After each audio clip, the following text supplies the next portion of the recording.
going. All right. Hey, we're going to finish this chapter. I don't think we need to worry about the homework on this part. We do have a test tomorrow. Full sheet of paper is totally allowed. 31 multiple choice questions is the test.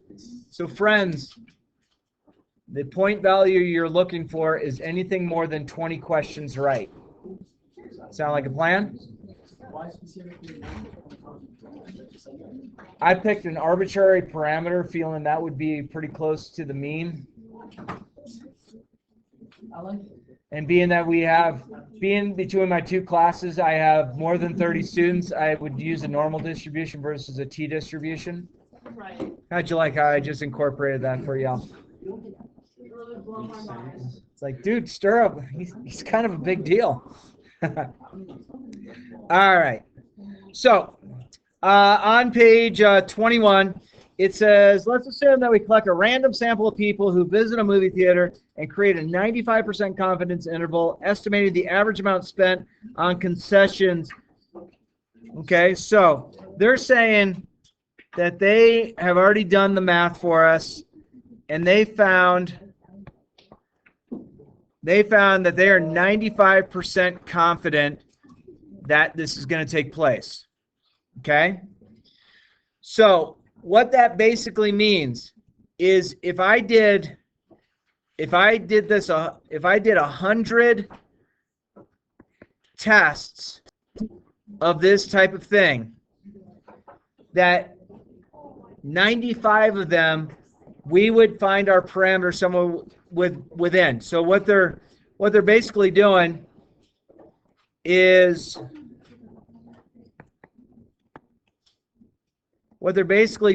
this.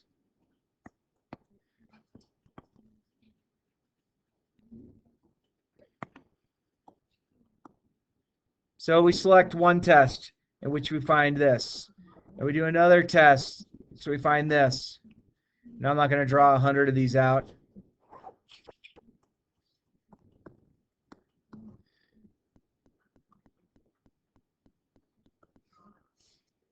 Okay. So basically, this means that we might have something like this down here, green one.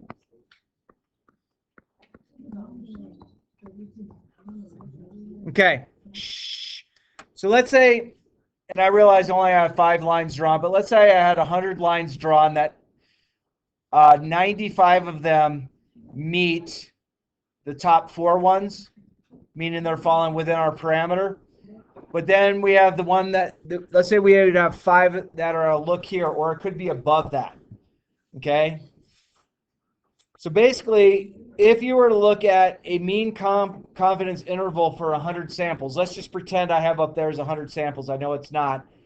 That just means that 95 of them should fall within that range of $6.25 to $8.50. We don't know exactly where they're going to fall, but we're confident, 95% confident, that people at this movie theater, and I'm not sure what theater they're going to say that people are spending between $6.25 and $8.50, because I don't know the last time you've been to an AMC movie or any of those others.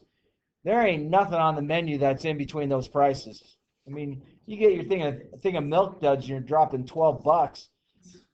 You want a soda? Oh, that's an extra $15. And you're like, so yeah, movies are really expensive these days to go to if you bring in your information. So, all right. So from the estimate above, it says we are assuming 95% confident that the true average amount spent on concessions is between $6.25 and $8.50.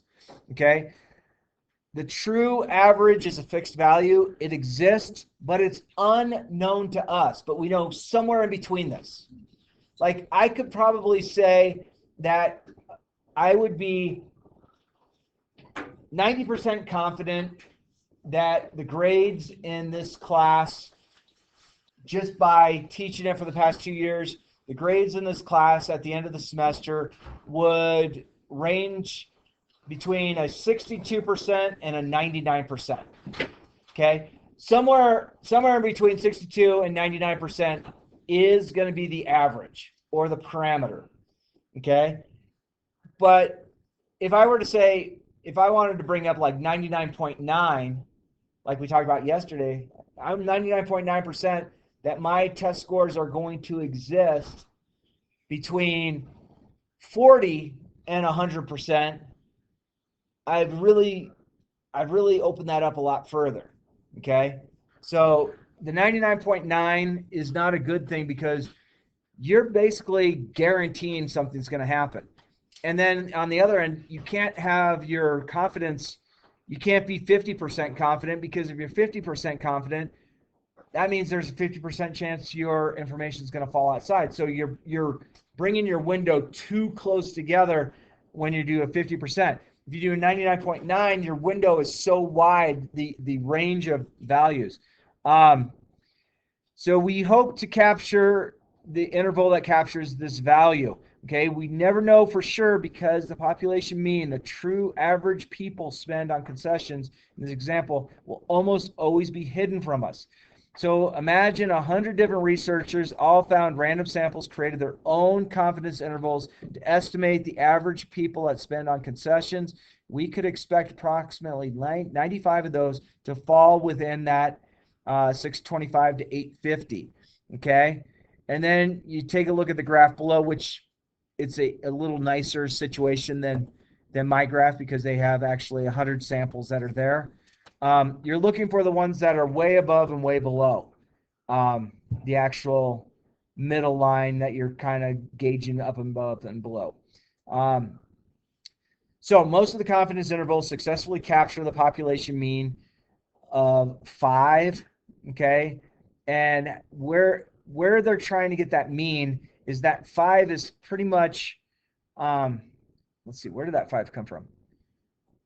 So 95% will be approximately. Okay, so it says those in red, but we can't see red because it's a black and white picture.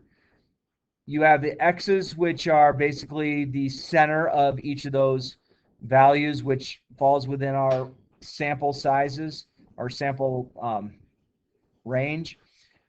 And then the one thing that we have to realize is, let's just say for some weird thing, we realize that the true mean, or the parameter, came out to $8.49. If we found that, we're not to judge that, oh, look how close we are to 850, so we might be wrong between the 850 and 625.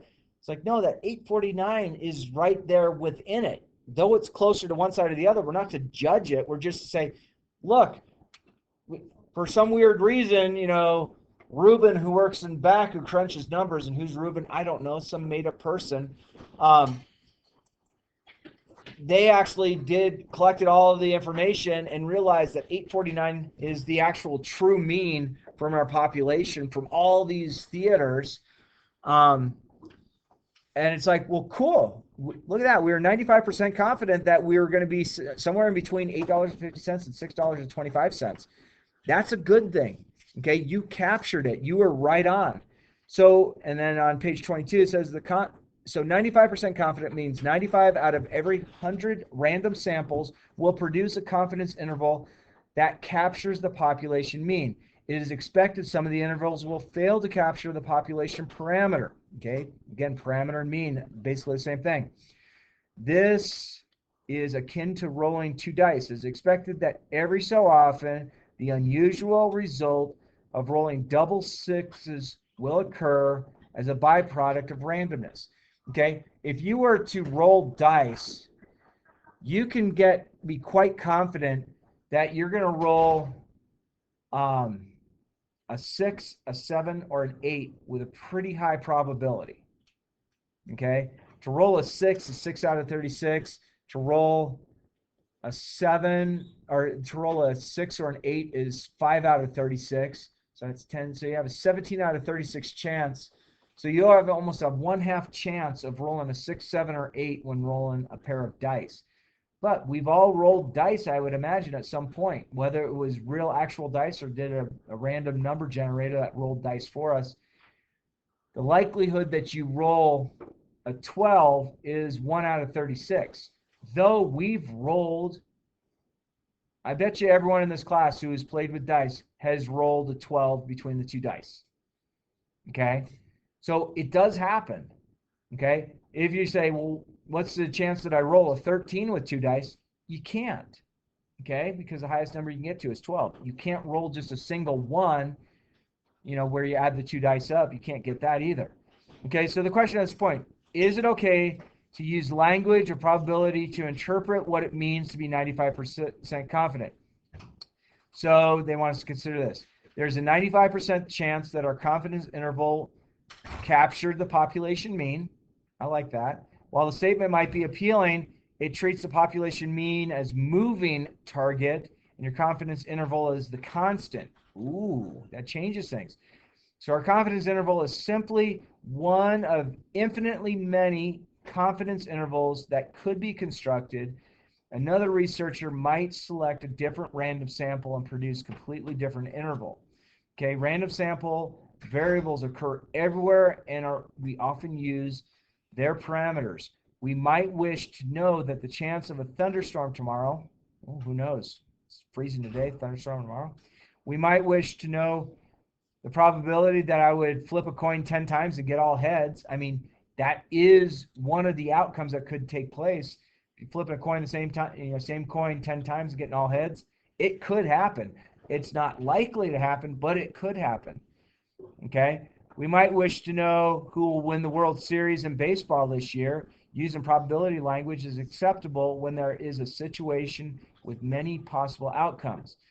But the population mean is fixed. It isn't moving. It is considered to be inappropriate use of probability language to discuss the probability of something that is fixed even when it is unknown. Therefore, the best and most accurate way to interpret a confidence interval is the way we have been doing so far.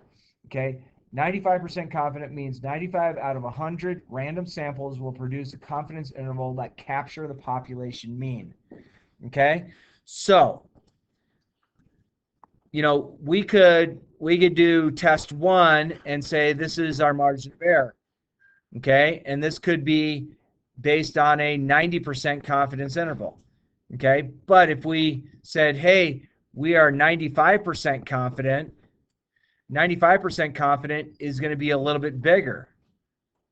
Okay, and then if we get to the obscure one that we talked about yesterday, this kind of situation, this is extraordinarily long. Okay, and if we said, hey, this is based on statistics classes, Stirrup says he's 90% confident that we will have grades in class between 95 or 65 and 99. He's 95% confident that we would have grades between 60 and 100. Okay, and he's 99.9% chance that goes between 35 and 100. Okay, so they get wider and wider as far as your margin of error takes place, the higher your percent. So, you got to look at it, and it's just a matter of you understanding. Please be kind of skeptical when they have a certain amount of confidence. Equate that to like your grade. Okay, that doesn't have to be in here, but would you be happy with a 50% test grade in a class? I bet you not.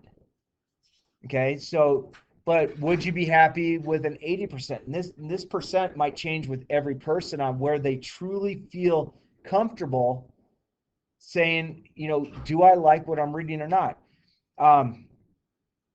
Anytime during elections, they will tell you that this particular poll or that particular poll, and polls are relatively good, but it doesn't give you the whole picture, because when they tell you that there was a poll that was taken, you're not really always qualifying everybody. If you said, hey, we did a poll based on people with iPhones, well, there's other phones out there, and there's people who might not even have a cell phone at all, which they're weird, but I actually do know 2 people who do not even own a cell phone. They just have landlines.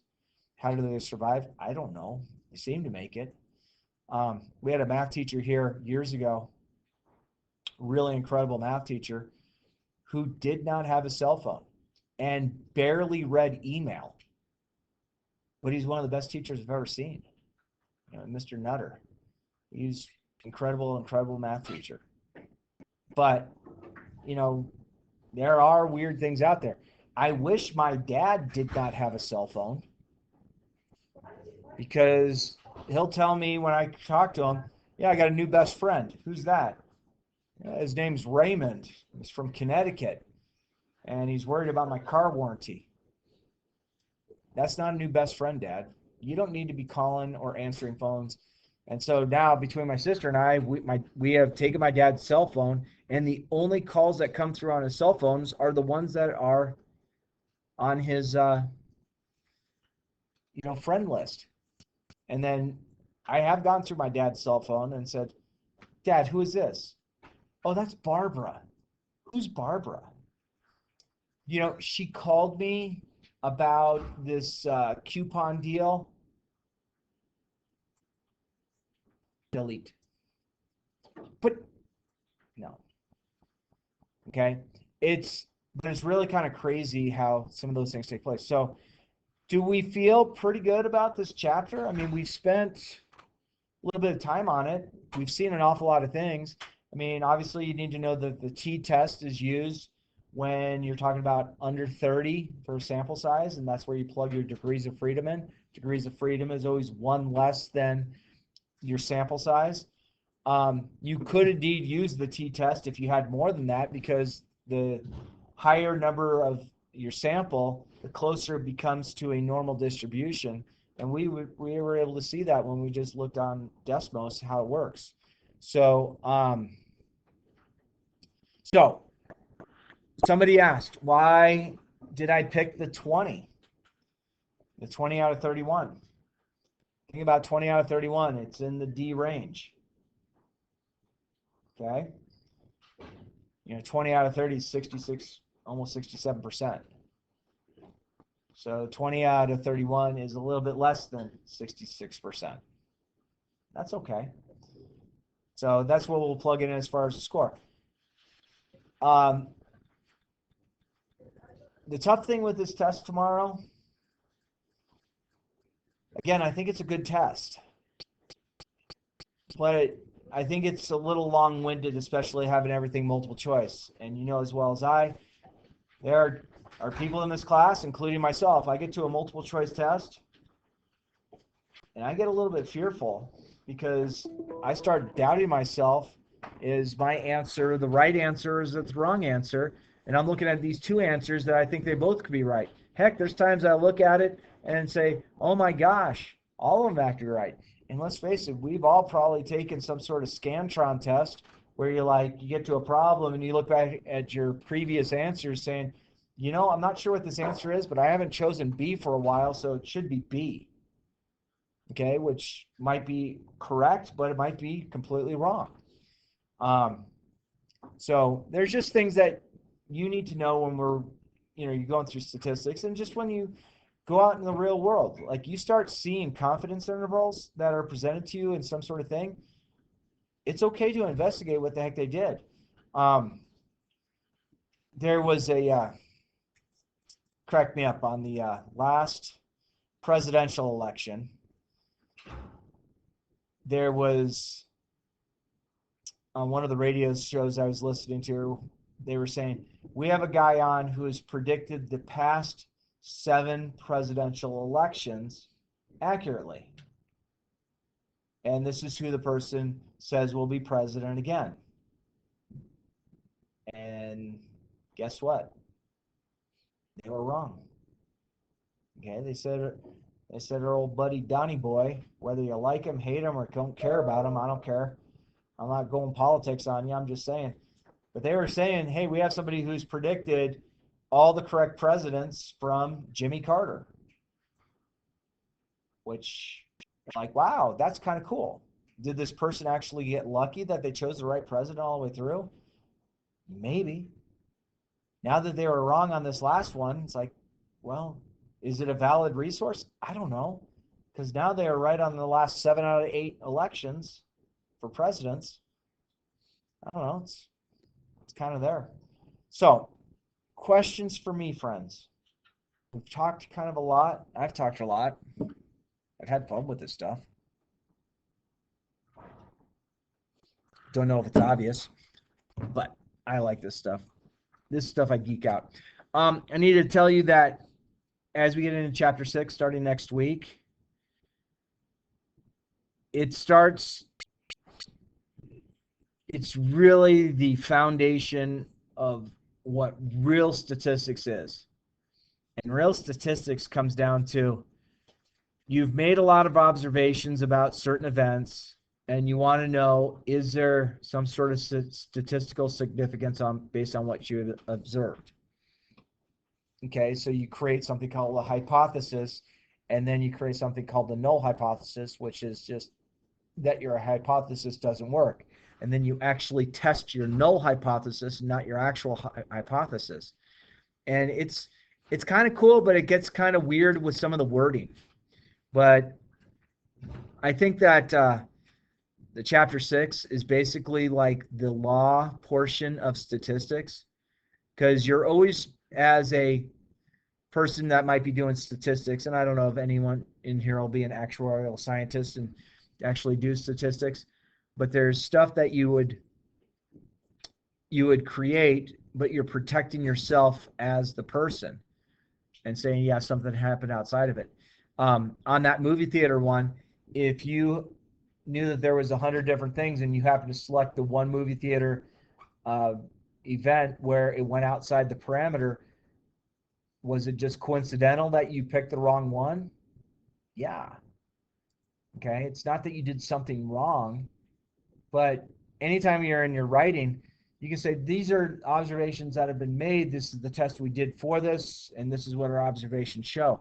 When I did my master's thesis, so basically the difference between a master's thesis and a PhD dissertation is I wrote a 3-chapter report. The dissertation would be a 5-chapter report. Okay, so I did everything except for my actual information. And they actually wanted me at the time to continue to get my PhD. And I thought about it, but I was 25 years ago. I was like kind of done with being a student. I wanted to be the teacher. So, but I mean, there's just different things. And of course, Mr. McDavid just came in here, reopening the thing of looking at trying to get a PhD. So you guys could call me Doc. That'd be kind of fun. I don't know. Plus, they just changed how they pay teachers a little bit. And if I get the PhD, it's almost $10,000 more a year. So that's good walking around money. In the past, it's been like you make an extra $900 a year, and you're like, it's not really worth it. So $10,000 is a pretty good price point. But I've just been trying to figure some stuff out. So you guys are welcome to try the last assignment, or you're welcome to say you're putting together your information. Things that you definitely want to have throughout this chapter as part of your note page is you want to have, definitions on that page. You want to have the equations, and you want to make sure you feel pretty comfortable with Desmos. And of course, I'll help you with Desmos if you get stuck on something. That's easy enough to do, okay? But that's chapter 5.